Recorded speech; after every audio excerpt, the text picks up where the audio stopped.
Hello everybody, my name is Thomas Johnson. I received my PhD at UCL in 2019 and since then I've been a postdoc and then an independent fellow since 2021 performing research within the UCL Department of Biochemical Engineering.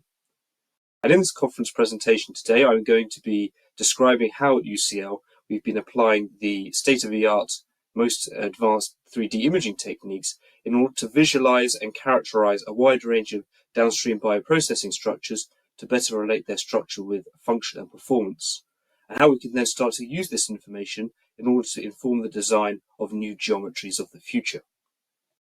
I'm going to give an example of a collaboration with Dr. Simone Di Martino from the University of Edinburgh, and all of this work has been performed with Professor Dan Bracewell in UCL. And alongside Dan Bracewell and Dr. Kazim Rafiq, we run the UCL-Pall Centre of Excellence, which is a multi-million-dollar system whereby we have set up a wide range of projects, both in upstream and downstream bioprocessing, that's allowed us to perform research with Pall Corporation, who are a leading vendor in the space. We've currently got over 10 PhD projects, 2 postdocs, and also myself in a fellowship role. And what this allows me to do is collaborate and perform experiments with all of these projects and also to support them in their own research. I can also then interact with the sponsor company, Pall Corporation itself, as well. And through some further NXCT funding, I've been able to set up some other collaborations, both internal to UCL and also externally. And at the end of this presentation, I'll be going through a case study we recently submitted for publication with the University of Edinburgh.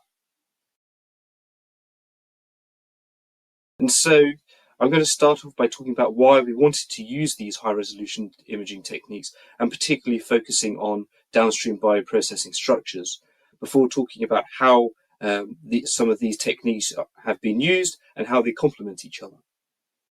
I'll then speak about how we've been applying this to various case studies, before talking about how we've been applying this in a case study for 3D printing new materials, before making some conclusions and where we're going with this in the future.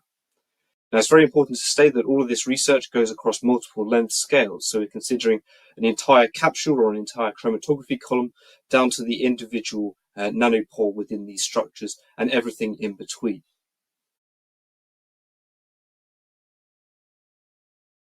So everybody familiar with bioprocessing in recent years will be well aware that we're not just speaking about monoclonal antibodies in terms of being the golden standard for biologics anymore. It's very much a wide range of different products, for example, lentivirus, AAV, lipid nanoparticles and liposomes, that provide a lot of therapeutic advantages and opportunities in the medical space to come up with new treatments, and we've seen that a lot with the vaccines and also gene therapies of the present and future. However, these new exciting products also present substantial challenges during our medicines manufacturing, and we've particularly focused on the downstream processing here. So what we wanted to do is really go back to basics and understand how does the structure of a chromatography column or any other downstream bioprocessing material relate to its function and performance, and how can then we start to specifically tailor this to these new and exciting products of interest that are coming into the market. So in order to perform high-resolution 3D imaging, we've applied 3 main techniques alongside various others, and we're going to describe those now. The first and the real main technique we've used in this approach is X-ray computed tomography, or CT for short, which is very similar to CAT scanning that you may have had at hospital, whereby we take thousands of images of a sample and we can then reconstruct that into a 3D volume. So on the bottom left-hand corner, we've got a 2D radiograph of a chromatography column. And then just next to it, if we want to perform nanotomography, and at UCL, when we got this piece of equipment in 2016, we were very state-of-the-art in terms of the technology we had. We would then want to look inside these small structures, requiring very small samples. So what I had to do is manually adhere samples, in this case a spherical chromatography bead, on top of a pinhead, which is very challenging to say the least, but allows us to achieve nanoscale resolutions. This technique is extremely effective and also versatile.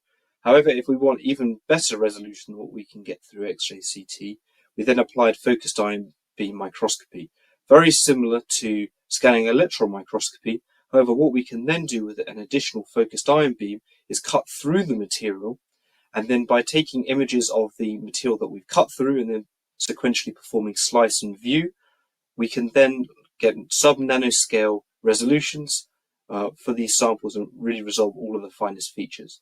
However, I have to say this technique is destructive to the sample, and it's highly intensive in terms of sample preparation requirements. Both of these techniques are fantastic for looking at the structure of these materials in terms of their detailed porous geometry. However, they do struggle somewhat when we start to look at samples of biological material and foulants within them. Therefore, the third technique in our suite is confocal microscopy. And this is perfect for this, whereby we can dye or tag a product or impurity of interest, and after our processing, we can then use confocal microscopy in order to visualize where the material is retained within our samples. So by complementing these techniques together, we get a huge amount of information that we wouldn't be able to achieve just using one approach. Now I'm going to speak about some of the case studies and published work that we've looked at in terms of visualizing and characterizing downstream bioprocessing materials. And I wanted to start with chromatography in this case, because it's really the workhorse of downstream bioprocessing. It's very ubiquitous in lots of biologic manufacturing processes, whereby you've effectively got a cylinder which comprises of tightly packed spherical chromatography beads, and using X-ray CT, we're able to actually look inside this material without having to cut it open. And this allowed us to challenge lots of the pre-existing concepts and assumptions that we make about chromatography. For example, HETP, or height equivalent theoretical plates, is something that builds on a lot of assumptions that all of your chromatography beads are the same size, the same shape, they will sit nicely in rows and columns. And even though we didn't know, everybody knew that this wasn't necessarily the case in reality, by using X-ray CT, we're really able to see inside of this material. So you can see on the left-hand side, we've got a cut through of a 1 milliliter pre-packed column. Then hopefully you can see the whole cylinder. You've got these individual particles, which we can then zoom in further and then see all of these individual beads. And again, you can see they're not all of the same size. They're not all sitting in a nice row in this image. By building up 3D data sets, not just 2D information as presented on the left-hand side, we're able to then perform positional-based analysis on these materials. And something we were particularly interested in was looking at the interparticle porosity. And something that's well known again is wall effects, whereby you have a difference in packing density at the edge of the column compared to the center. And by performing X-ray CT and then analyzing these structures, we're able to verify that we could see a difference in interbead porosity at the edge of a column, shown on the white bars, compared to the center, for a range of different commercially available resins. Something I'm not going to show in these slides, but is very important, is that we're always comparing the values that we're obtaining from our images to literature, and also performing orthogonal techniques to verify that what we're seeing in our images can be considered representative. For example, if you're looking at interbead porosity, a dextran blue pulse will give you that information if you run it on the actor. So we looked at various resins, and then we wanted to see what they looked like inside of those materials. And so by applying nanotomography at UCL, at the Electrochemical Innovation Laboratory in the Department of Chemical Engineering, we're able to look at 3 different types of resin: agarose, cellulose, and ceramic, in a similar manner to what we saw for the columns. And again, you can see on the left-hand side, when we look through this sample, imaged at a pixel size of about 60 nanometers or so for a ceramic bead, it's not particularly spherical, but we can see all of this internal detail, which we can then analyze as well. Something we were particularly interested in when performing nanotomography was, are we able to resolve all of the finest features within these materials? So by imaging the same sample at various pixel sizes or equivalent to resolutions, we could then see what we were getting out from our images. So that central image of the cellulose bead, which you can see these large spherical pores within that sample. However, there's lots of white space or material phase between them. And we knew that in reality, there's a lot more porosity in these structures than just from those spherical pores. So with the high resolution scan at about a 15 to 30 nanometer pixel size, we can see those larger spherical pores and also the pore structure in between them as well, suggesting to us that now we can start to see those individual features. The images to the top right of those is from focused ion beam, again, where we were able to get very high resolutions. And it's the same type of structure as you can see on the ceramic bead on the left-hand side. And at the time, these were called gelatin and shell, and you can really see that characteristic shell going around these materials, the whole way around for the X-ray image on the left-hand side, and on the top right, just across the bottom when we're really zooming into an area of interest. Now, I'm not going to go into too much detail about all of this characterization that we did in this paper, but suffice to say we did a lot of analysis to see what was the correct pixel size or resolution that was required to perform sufficient quality imaging of these samples. And what we found is that once we got down to a pixel size of about 30 nanometers or so, we were resolving the vast majority of the chromatography bead in each case, and pushing it further would just cause more complications without too much benefit. So when you're performing high resolution imaging, what you really need to do is get the right resolution for the sample that you're looking at. If you have a worse resolution, you don't get all of the information. If you have a resolution that's better than what you need, ultimately you're making lots of compromises in other areas.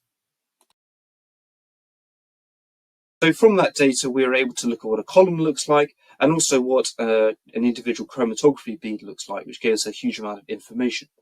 However, in those studies, we were looking at entirely clean samples, and we were very interested in how do these materials behave and how do they change as a function of being used.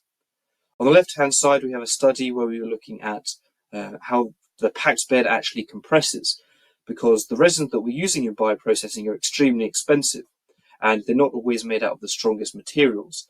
So if you then push them too hard, then what happens is you start to compress the bed, therefore change the flow paths available to your mobile phase. And in the worst case scenarios, as can be seen in the central image, you can actually irreversibly compress your column, which ruins it. You have to throw it away, and you're spending a lot of money in replacing that. So we all want to avoid that, but at the same time, we want to run our systems as hard as possible to get the most out of them. And so on the left-hand side, in the top left corner, we have an image of the entrance of a chromatography column, a cellulose-based matrix, before use and then after use. And what you can see there is that the column after use has been compressed and changed shape quite a lot compared to before use, where the black space flanking either side is the plastic molding that this column is contained within. And so we could not only visualize the compression, but then also measure it. And the most simple way to do that was to, again, look at the interbead porosity. Now, in the bottom left, we've got a lot of bars. And so the two sets on the left-hand side are for a sample that is run at a flow rate which is recommended by the vendor. And on the right-hand side, the two sets of bars are for a flow rate well beyond what you would typically use. And so and then the sets are split into the edge and the center. Again, we were able to differentiate that porosity in all cases. And what we can see that essentially, if you run the column at the recommended flow rates, you won't get any compression that we could either visualize or measure. However, when you run it far too hard, you can see with that blue bar on the right-hand side, that decrease in interbead porosity, both at the edge and the center of the column, suggesting that the space between the beads is being reduced, thereby your flow paths are changing in your chromatography column before some reversion in the red bar. Now, whilst we were just looking at a sample that didn't include biologics in this case, we did really need to consider that inside the chromatography beads, as you start to use them and you get an accumulation of foulants, you also get a change to the diffusive characteristics within your chromatography beads. And whilst we struggled to image these at sufficient quality, what we were able to do is use an erosion dilation approach, whereby we'd image a clean chromatography bead, and then we'd artificially change its porosity or the pore size whilst maintaining the original geometry. This allowed us to assimilate for the accumulation of foulants on the surface and also inside the chromatography bead structures without actually having to image them in the first place. And this also allowed us to normalize our structures for porosity, so we could begin to compare samples that did have different characteristics if we could then normalize between them. And this was very powerful and led us on to some of the work that I'll speak about later. Another study that we collaborated with IIT Delhi and Professor Anurag Rathor's group was Can we correlate what images look like in terms of our materials as they start to get used and found with their conventional bioprocess metrics, such as their yield and the purity and the quality of the product that you're getting out at the end? So on the right-hand side, we have a couple of images where we've got a clean chromatography resin on the surface, and on the very right-hand side image, we start to get these clumps and this accumulation of foulant, which is blocking the entrance for your product to get into your actual purification material. And then we started to look at comparing this to the number of cycles they go through with what the chromatography beads and columns actually start to look at. So we're getting a far greater picture of not only what do these materials look like, but how do they behave when we start to actually use them and push them to their limits at both chromatography column and individual bead scales. So downstream bioprocessing isn't just limited to chromatography, and so we are very interested in looking at other unit operations. And something we started off with is depth filtration. And this happens at the very start of a downstream bioprocess, where you're just clarifying and harvesting your material from a bioreactor. So the product and the process stream that goes through these materials is far more complicated and much more of a dirty feed compared to what you'd be putting through a chromatography column. Something that's very interesting to us, as I said at the start of the presentation, was looking across multiple length scales. So on the left-hand side, we could image a whole depth filter without having to cut it open. We could then see inside it and what does a layer of depth filter look like, and then go down another length scale again to look at what do the pores look like on the very left-hand side within these depth filter matrices. In a very similar vein to what we saw inside the chromatography beads, getting the right pixel size and therefore resolution is absolutely necessary in order to get the most out of our image data sets. So in the center, we've got an image inside of a depth filter, exactly the same sample, looked at across different machines and different pixel sizes. And as we go from left to right, I'm not sure how clear it'll be on the screen, but the quality that we were getting out of our data sets was much improved in terms of what we could see, but also what we could then measure. On the right-hand side, we started to get values that were far more representative of the orthogonal measurements that we were making in terms of the porosity, etc. Depth filters are also asymmetric, so they change as a function of distance through the material. And so on the bottom, what we started to do is look at what are the size of those pores. So on the downstream layer on the left-hand side of that red image, we started to see these larger vacuous spaces within these structures. And then as we move towards the exit of the material, it then gets far tighter, which is specifically designed to do that. And then the series of yellow streamlines you'll be able to see is some flow simulation work that we performed. And something that's particularly interesting to look at now is actual individual particles rather than just the bulk. Because now that we're starting to look at much larger products such as lenti and AAV and all of these things being much larger than monoclonal antibodies, we really have to start thinking about their size and taking that into account. A paper that we published last year that came out of the Dan Bracewell group also continued this work, looking at a series of different depth filters and how they change as a function of life cycle usage. And again, we were able to apply X-ray CT on clean filters at the top, and then on used filters at the bottom where they're really filled with all of these biological materials. And again, that was an important part of that paper in terms of characterizing how does the structure relate to function and performance. Something that was also very interesting about depth filtration is that the material that you use isn't normally just a pore phase and a material phase. There's actually multiple materials of construction. So you may have a cellulose base matrix, which is what we had here. You may have perlite, and you may also have diatomaceous earth, which we didn't have in this case. But on the left-hand side, we've got this detailed 2D image and then a 3D image next to it, whereby you've got this black space, which is the pores. You've then got this dark grey material, which is the cellulose matrix, and then this brighter white material, which is the perlite in this case. And what we're able to do by applying triple phase tomography is then separate these three phases out. And so you can see the blue cellulose matrix and the orange representing the perlite in this case on the right-hand side. And this allowed us to get far more information out of our 3D data sets than if we were just looking at material and void phase. Something that we're also very interested in is sterilizing grade filtration, which happens at the end of your process, whereby you don't want to spend all of that time, money, and resource on producing and purifying a product to then lose a lot of it at the end of your process, where sterilizing and grade filtration takes place. And whilst for MABs this wasn't too much of an issue, as we start to look at these bigger products, and in this case we looked at liposomes, they get closer to the pore size that we're expecting in these materials, presenting various challenges. Again, on the left-hand side, what we're able to do is adhere a small piece of membrane on top of a pinhead and then scan through it. And we were particularly interested in a dual layer system, whereby it had an upstream layer and a downstream layer. The upstream layer, represented by the central images, is asymmetric, so the pore size reduces as you get closer to the exit of the material. And by applying a pore network map, we were able to then represent the size of these pores, in this case red being larger, so we can see their size, their shape, and also how they connect with the rest of the structure. To the right of that, we then had a symmetric membrane, which means that the structure is considered to be consistent throughout the material. And again, we can see that by the pore size being very consistent compared to that asymmetric material.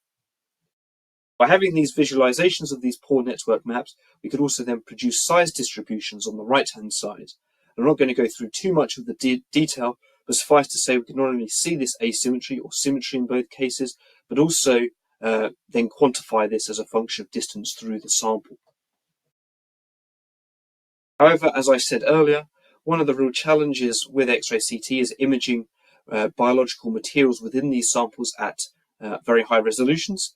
And so therefore we use confocal microscopy. So we dyed some liposomes and also bacteria. We flowed them through the structure of these membranes, and then after filtration, we looked under the confocal microscope where liposomes were retained.